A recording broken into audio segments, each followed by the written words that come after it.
Thank you for being part of the morning call here in Africa News on this 1st of January 2020. I'm Amelia Martha Nakitimbo, bringing you some of this year's business highlights. This is shaping up to be a year of integration and action. To start with, in exactly 7 months from now, Africa will become the world's largest trade bloc, valued at $1.3 billion. The African Free Trade Continental Agreement comes into force on the 1st of July, and current regional economic blocs are expected to facilitate integration given the existing rules and infrastructure. And speaking of economic blocs, after 19 years of waiting, 2020 looks like the answer to West Africa's planned single currency.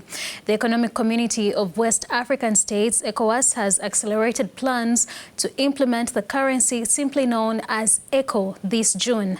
Ghana and Nigeria have already indicated their willingness to adopt the change, but there is breeding controversy concerning France's interference.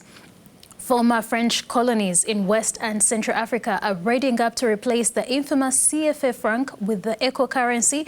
However, some critics fear that only the face and the name of the currency will change, not the Eurotide influence and conditions. And other events which will involve African leaders and shapers. This January, the United Kingdom will host the UK-Africa Investment Summit in London. The meeting is expected to bring together business, government and international institutions to promote investment opportunities across Africa. It's being marketed as an event that will, quote, mobilize new substantial investment to create jobs and boost mutual prosperity, end of quote.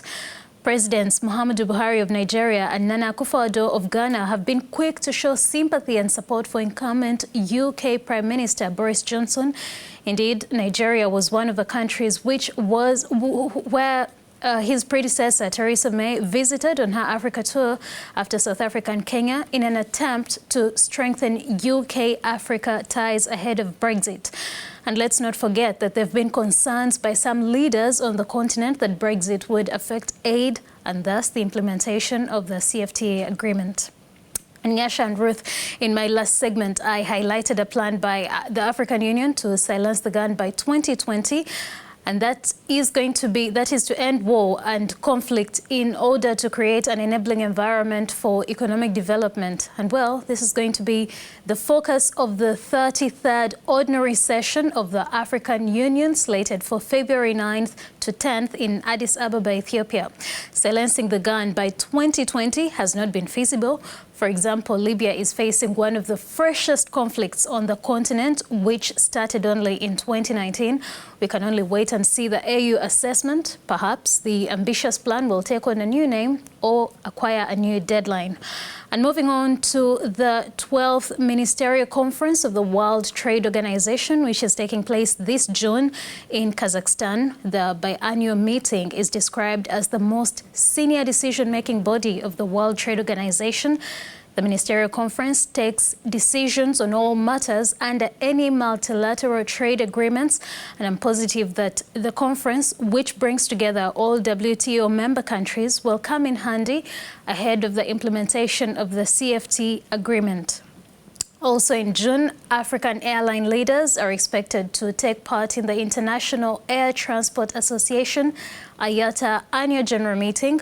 The event is billed as the world's largest gathering of high-level executives from airports, governments, air aviation, service providers, manufacturers, IT providers, among others. The gathering will also see the release of the annual financial forecast for the airline industry.